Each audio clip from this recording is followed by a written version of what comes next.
Good afternoon. Welcome to the weekly edition of The Wrap. I'm Laura Leslie, WRAL Capitol Bureau Chief. And I'm Travis Fain, one of WRAL's state government reporters. And it's been quite a week. Things are moving quickly. We said that last week, and that was true then. And then this week we had a bunch of gun legislation that was moving pretty quickly, especially on the Senate side of things. So you covered that bill some. Didn't you? No, you didn't. Okay. So Will and I did. Sorry, it's been a long week, like I said. So the bill that moved through the Senate is sort of an omnibus. It's all rolled together, but it's the one that has the pistol purchase permit repeal. Sorry, hard to say quickly. And then the guns in schools on church property. Guns in churches on school property. Sorry. Right. And then also the safe storage awareness campaign.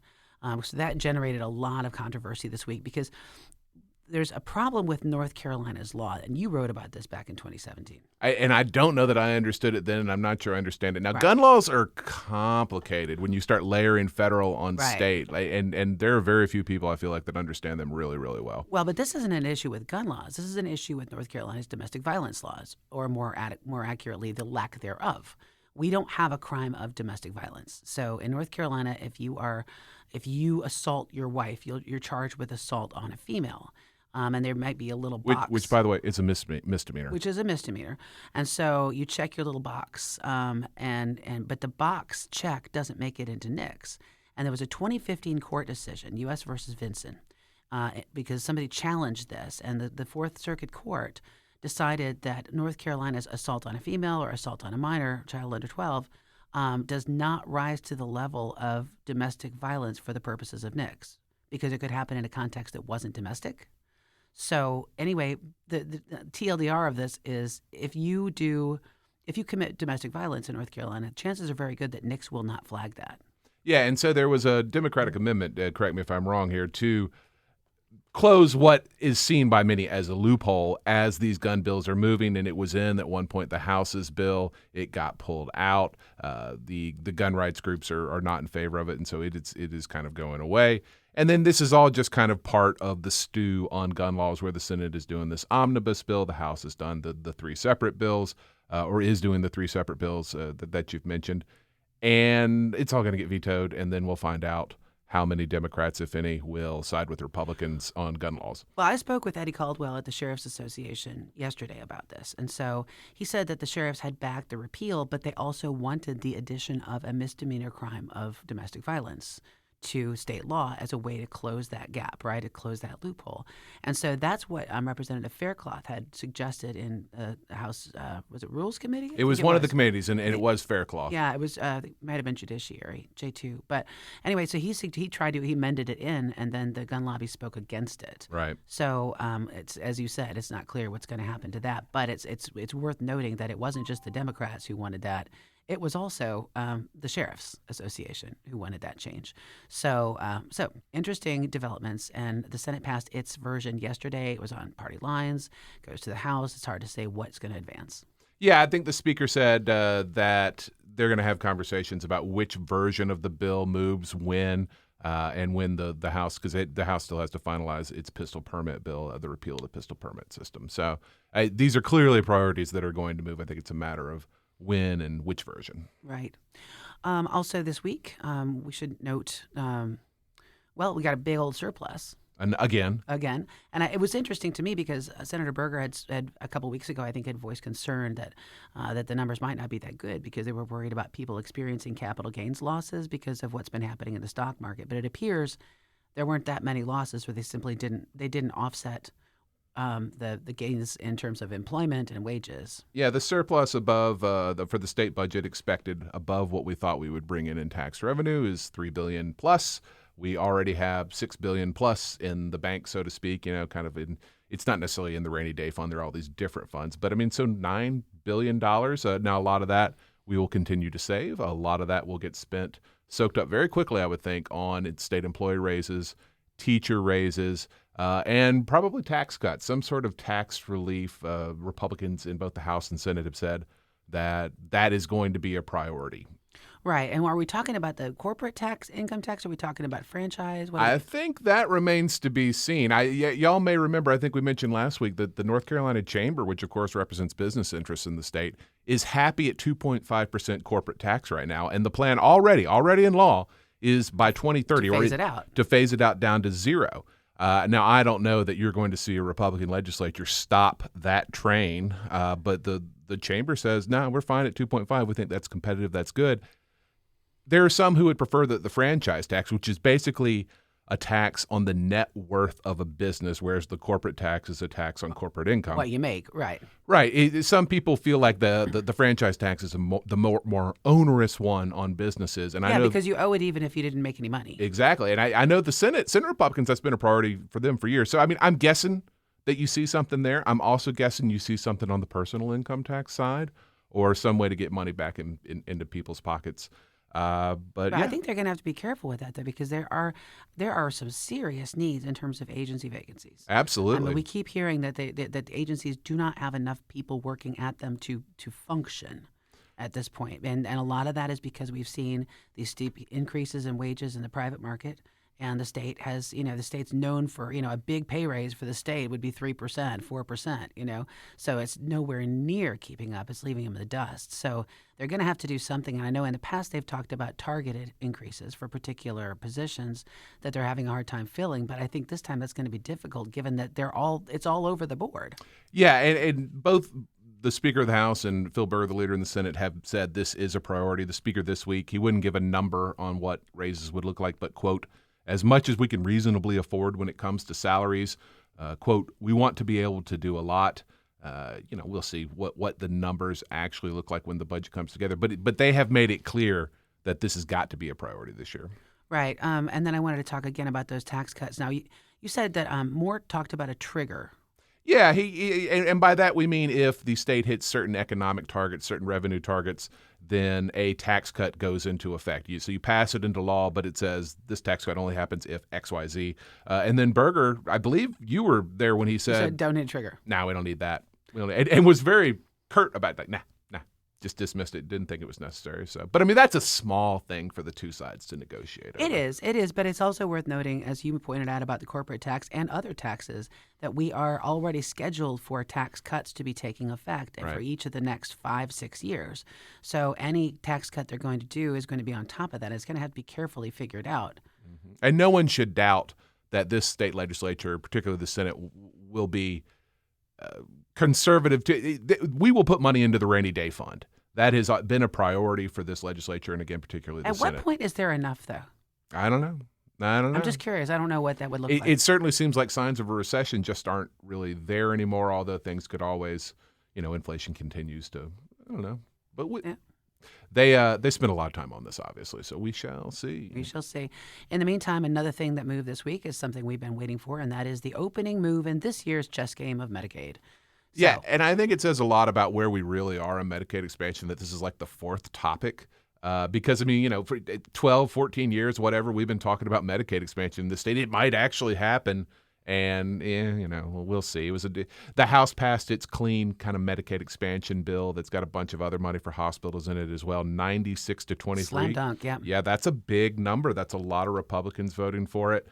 So, but the way the Senate, and I think everybody's heard this at this point, the Senate is demanding some regulatory reforms. Yeah, Berger came right out and said about the House bill before it even passed, this is not the bill North Carolina needs right now. Yeah, and I think the House knows that this is a negotiating point. Right. The question is what happens now, and how quickly does the Senate move forward? Like the Senate doesn't have to next week talk about Medicaid expansion if they don't want to. There are some ticking clocks that are probably better discussed. Read the print stories that are out there on For that. Aspen, yeah. Yeah, but so what's next? How quickly do things move? And there are two things the Senate has always wanted. One, CON reform, certificate of need. It basically limits how hospitals and medical facilities can expand, particularly profitable things, to limit competition in a sector that is, not really running as a free market part of the economy. The other thing is the SAVE Act, and that gives APRNs, advanced practice nurses, more power to do what they're trained to do without having to have a doctor sign off on it. A lot of people call it like paper supervision, where you just literally have to have a doctor signing off on paperwork, and the doctor charges the nurse for that, of course. Right. So doctors don't want to lose that. The Senate wants those No, two it's things. free money. It sounds good to me, yeah. Right.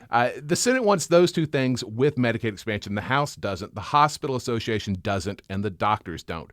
And what I'm hearing, and we'll see, but is that the CON is going to be what sticks, and the Senate is going to continue insisting on that. And maybe the SAVE Act is the thing that gets chunked overboard at some point during these negotiations, which are unpredictable. Here's a quote I heard from one insider. There's no deal to be made with the doctors, and they live in the Speaker's office. Right. But on the other side of that, there's what Senator Berger keeps talking about, which is if this is about improving access to health care, we're going to need more people to provide the health care than we have currently. And so it seems to me that it would be a heavy lift to pass Medicaid expansion for Berger if he's going to continue in that position without doing something to, whether it's PAs, APRNs, something to allow more practitioners out there to meet the need that is going to be generated when a bunch of people that don't currently have Medicaid get it. Yeah, and I don't know that I've ever heard someone detail a really good argument against the SAVE Act. It's always one of those things where they say three sentences and I say, wait, what? I'm sure there is a good argument out there. Perhaps it just hasn't been articulated. Perhaps I'm just not listening closely enough, Laura. I don't know. But if you're trying to boost the overall supply of health care, which is what the Senate says it wants to do. That's what I mean. Empowering nurses sure sounds like one way to do it. Absolutely. So, speaking of health care, I can't call him Representative Falwell, Treasurer Falwell. It's been a while. Treasurer Falwell held a news conference this week talking about the executive pay of CEOs at some of North Carolina's nonprofits. Yeah, and I mean the bottom line, they're pretty high. You know, these guys make lots and lots of money. At the same time, they're saying, you know what we need lots and lots of? Tax money. We really need billions of dollars in tax money. If you guys could just send that to us, that would be great so we don't close. And Dale Folwell, who is, of course, been he calls the hospital system a cartel and has kind of been on the warpath about him for a couple of years now. He's like, hey, you know. This is the latest chapter of that. Yeah, so-and-so made X million dollars a year. Do we want to talk about that a little bit? So. Yes, but I mean, look at this in terms of the scale of what's needed. I think it's probably fair to point out that a lot of the hospitals that are in danger of closing are not the hospitals that these guys are running. Right, although a lot of these hospitals are large entities where they've got urban and rural. Right. You know, one county entity in Atrium could have hundreds of different locations. So right. It's the centralization of healthcare is a big topic. In fact, there's a bill that would empower the Attorney General to take a harder line on that and take a good look at hospital mergers. And whether they're going to hurt patient care. Well, that was the argument that was made in Asheville about the mission. Right. Yeah. Right. By the way, just real quickly, this is just kind of a one-sentence thing. I'm hearing that there are some schisms in the North Carolina Healthcare Association, which is the hospital lobby, and which would not be a surprise, with the way Folwell's coming after them, and also at the high-stakes negotiations on Medicaid expansion and the hard line that the Hospital Association has taken. So that will be something to watch in the weeks and months. I did see a Medicaid ad the other day, and it was not aimed at any particular lawmaker, but it was pretty clearly, touting Medicaid expansion, and I think it was an NCHA ad. Yeah, I think it's passexpansion.com is the website they're sending people to. So they are definitely lobbying hard, and they've definitely gotten into the bad graces of Senator Berger. At some point, lobbying becomes counterproductive on you. I don't know when that point is. People who make lots more money than me get to decide that kind of thing. In the meantime, speaking of healthcare, Blue Cross has filed its legal challenge to the state health plan decision to transfer over to Aetna. So that fight is now out of the appeals process in the administrative sense, and it's into the courts. Yeah, this is where we were always going. They'll fight over this contract for months, a year, I don't know, maybe longer. And we'll see. It's a big money contract, billions of dollars. So no one is surprised that Blue Cross Blue Shield is trying to retain it. And we should also mention the House rules finally passed permanent rules. Remember, this was a big issue a few weeks ago when the temporary rules were rolled out, and they included provisions that would have allowed Speaker Moore or whoever is Speaker to basically put a veto override on the calendar at any time. And so there was, I guess you would call it a compromise where they will only do that after it's been printed on the calendar. But as I think it was Representative Cunningham pointed out, they often, like especially during crossover, they'll have more than one calendar. Yeah, it was a compromise that kind of at the end of the day the Democrats weren't too happy about. So I am not entirely sure, given the shenanigans we've seen in the past, how important these rule changes are versus how important what you do on the day is. You know, when there's a Democrat absent or when a Democrat gets up to go to the bathroom or whatever, like how leadership reacts to that, Republican leadership reacts to that. But I mean, the bottom line is they're one vote away from being able to overturn anything the governor One vote or vetoes. two absences. Yeah. That's it. So, I mean, I feel like that's going to happen at some point regardless of the rules. But as we've said on this podcast before, you don't change rules for no reason.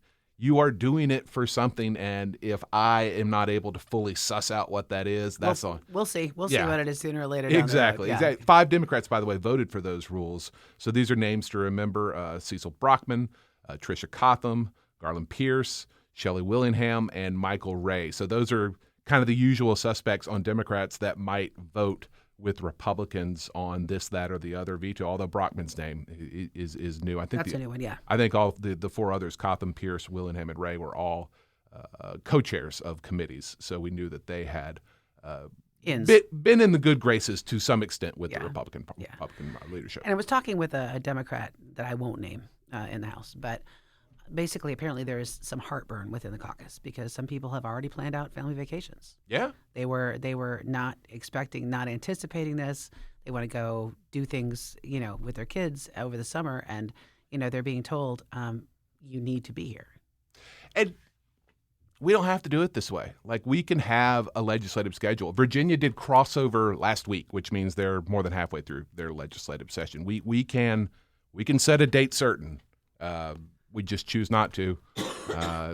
Sometimes I think because of this issue right here. Shenanigans are easier this way. And people who are tired of being somewhere are easier to negotiate with. Yeah. They're easier to get what you want. If you don't mind being here forever, then you can wear people down for sure. Wear people down. Happens every year. Absolutely. Meantime, the Happy Hour bill is back again. This is the bill that would legalize 2-for-1 alcohol sales, which are, believe it or not, I think we mentioned this a couple of years ago, North Carolina, they are not legal. When you see Happy Hour specials in North Carolina, it's the food that's on sale, not the alcohol. So Jason Sain trying to get that changed, but there are a lot of people who are not necessarily social conservatives and not necessarily Republicans who are opposed to this idea. They say that the whole concept of encouraging people to drink a lot in a short time is sort of antithetical to the idea of safe roads. Yeah. And Tuesday at 5:00 is maybe not the best time to order a double. So for what it's worth, Sain, who is in the House and is a fairly optimistic chap, I would say, seems to feel good about the bill this year. He told me, he said that people who are against the bill are coming to him to talk about it a little bit, signaling that maybe they're a little nervous that this time up at bat, he's going to get this one passed. And it would be a referendum bill, by the way. It would be your local government would have the option of putting it on the ballot and letting people decide whether or not they want to do happy hours. We had some coverage this week of the rollout of e-courts, and this is basically a digitization initiative that's been a long time coming to North Carolina's county courts. We can't get county court records online. We can't, you have to go down to the courthouse to see things, which is kind of crazy, In other states, it's not that way. So they're trying to get our stuff online as well. Had a little bit of a bumpy start this week. Yeah, rolling out in 4 counties, Wake County, Johnston County, Lee, and Harnett. They're literally scanning old paper records in, and then you have to file things electronically now. And it's unclear how much of the problems that came up were, this software isn't working right, we got to fix it, versus, this lawyer did not pay attention to the 25 times we told him that this was about to change, and now he's upset because he doesn't know how to do it. Somewhere in between those things, and probably both those things, caused a good number of delays. But I spoke to the Bar Association, the State Bar Association, which represents attorneys, and they said they didn't know of any really significant issues. So the rollout, a little bit rocky, but what IT rollout has not been rocky? Well, we heard that the state Supreme Court Chief Justice Newby was asking people to pray That's right. I'd almost forgotten for about this. that. Yeah, it was a message that was going around. I think it was forwarded from, I don't know if it was Andrew Heath or somebody It was else. Andrew Heath But sent yeah, it through another judge. it was but it was from Chief Justice Newby asking for to call your prayer chains, in prayer groups and ask them to pray for this to work. So I don't think I've ever heard of that as an IT approach, but maybe it's working because it seems to be kind of getting settled. Things do seem to be improving, but Right. yeah, he was quoting the Bible and saying something along the lines of, we do our best, but the it's in the Lord's hands after that, which is not maybe the something that fills you with confidence right ahead of a major government rollout. But Speaking of which, Andrew Heath, we learned this morning, is leaving the AOC, going to work for, they said, as a partner in a big law firm. He's going to be replaced by Deputy Director Ryan S. Boyce. Is he the grandson of Gene Boyce, do you think? oh, I should have checked that before we started recording because I don't know. I don't know either. It's just Boyce is not an unknown name in North Carolina legal circles. So anyway, he's going to be the new director at AOC. Yeah, which is a big job. I mean, you're kind It's of huge. overseeing the day-to-day operations of the state court system. Absolutely. So it looks like a reasonably quiet week in the House probably next week. I did see that there's a bunch of school calendar flexibility bills lined up in committee this coming week. So Yeah, but hasn't the Senate always been the roadblock for those? yeah, it has, but it is. I mean, there's a long list of schools that are looking for flexibility, and at some point, somebody's going to have to realize that if 90 out of 100 school districts or whatever it is are asking to do things differently, perhaps there's a reason for that. Perhaps the tourism industry could take one step back here. Yes. We shall see. And I mean, also, pandemic learning loss, a very real issue. And I mean, how do you get better at something? Well, you spend more time at it. How do you spend more Exactly. time at it? You change the calendar. Medical marijuana was heard in committee this week, and Senate Judiciary was not voted. It will be voted out next week, and then we are expecting it, I think, on the floor of the Senate the week after that. Sounded like Speaker Moore made some comments about it that were, I wouldn't necessarily say encouraging, but certainly not discouraging. Yeah, I mean, he basically, the way I heard it was, yeah, it seems kind of reasonable to do medical marijuana if it's not a backdoor to recreational legalization. That seemed to be the sticking point to him. So I think once this gets through the Senate, I mean, look, 25% of the House turned over in the election, so I don't know that we know where different caucuses are on that bill. But Well, there's still a lot of concerns about it. There's people who say that it doesn't cover things that it needs to cover, like chronic pain. yeah, Because if part of the reason to do this, as has been mentioned by some, is opioid reduction, then the people who are using a lot of opioids, the people who are experiencing chronic pain, wouldn't it make sense to allow this as an option for treatment?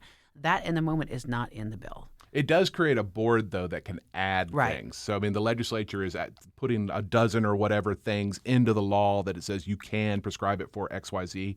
But then it also says, and we'll create a board that can add things. So my thinking has always been, and that might be some of the concern for backdoor legalization, is that they cede the power to this board, and then the board significantly expands. Just opens the door. Yeah, Right. It could be, but there's also concerns that a lot of your mom and pop businesses, the hemp industry here in North Carolina, would be basically boxed out of this because of the way the bill is written. It would require companies to come in to bid on the licenses that can handle a seed to sale. Right. So like a full sort of vertical monopoly kind of thing.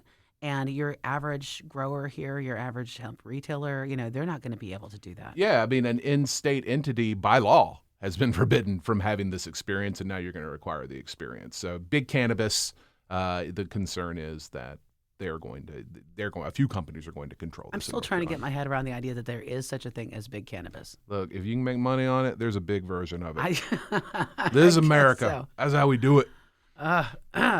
A couple bills I just wanted to flag quickly before we close up here. A bill that's been filed both in the House and Senate, the Medical Freedom Act, would basically ban local governments from requiring employees or contractors to have had COVID vaccinations. And it would also, and probably more importantly, ban schools from requiring them, even if they're added by the CDC as recommended. And also ban schools from ever requiring masks, period. And one wonders what happens if, God forbid, we get another pandemic of some kind. Yeah, something not even COVID. Yeah, and this becomes an issue. I don't know. But anyway, similar bills have been filed in a whole lot of states. So obviously, this is a bill that's been a template that's been circulating. And another one interesting out there that I'm looking into is this amendment that's been filed by Representative Warren for a constitutional amendment that would limit early voting to 7 contiguous days. That one's tough to see moving. People tend to like their early voting and tend to dislike having days taken away from them. Your people will see it as you're wanting to lessen my rights. That is not cool. But I would expect we'll see some sort of package of voting bills this year. They tend to take a bunch of different ideas and kind of mesh them together. Yeah, and there's already a bunch of them floating around out there. So that's, there's obviously going to be some kind of voting law reform omnibus probably at some point. And there's usually an effort to make that bipartisan. Now, maybe sometimes that falls apart pretty quickly, but it's one thing for a Democrat to go against the governor and their caucus on this bill or that bill or the other. The budget. Yeah, but when it's a voting bill, I don't know. That is a tougher ask. And of course, we talked about how that may not matter based on attendance and whatnot. But right. I don't know. I would not be surprised to see voting laws be somewhat bipartisan. And you know what? Y'all can play this clip back at me in 6 weeks. Show me how wrong and stupid I was. I will record it. Yeah. All right. Okay. That's about all I've got. I have one little bit of rumor mongering. Okay. So Senator Danny Britt clearly is considering a run for Attorney General. He was meeting with consultants this week, Jim Blaine, Ray Martin, and tweeted about it. And then he told the Do Politics Better podcast, which, by the way, hit its 100th episode. Congrats. Yeah, congrats. Finest guy. So he told them that if he's going to run for Attorney General, he'll announce this summer. But there are a couple of other names out there who might be thinking about running, and he won't run if they do. Now, he did not say what those names are, but I'm going to offer you two right here. Congressman Dan Bishop and Speaker of the House Tim Moore. Why would either of them want that job? That is a good question. Particularly, Bishop seems to be a bomb-throwing member of Congress, although he's not exactly beloved even within the House Republican Conference in Washington. So, it's statewide, big job. I texted both gentlemen, Moore and Bishop. Neither responded when I asked, hey, you think about running for Attorney General? But those two names are out there. They're floating out there. So we don't do a ton of speculating where we don't have it nailed down. But I want to make it clear, this is not nailed down, and we shall see. But so that Danny Britt has said he'd run if a couple of other big names didn't get in. And I've got some sourcing that says those might be the two names. Interesting. Very interesting. I have a hard time seeing Speaker Moore do that because it would actually be a less powerful position than what he's in now. But yeah, and I think it would be difficult for him to run statewide, certainly much more difficult than it would be where he is now. But we'll see. I don't know. All right. Well, anyway, thank you very much for joining us. Have a great weekend, and we look forward to talking to you again next week.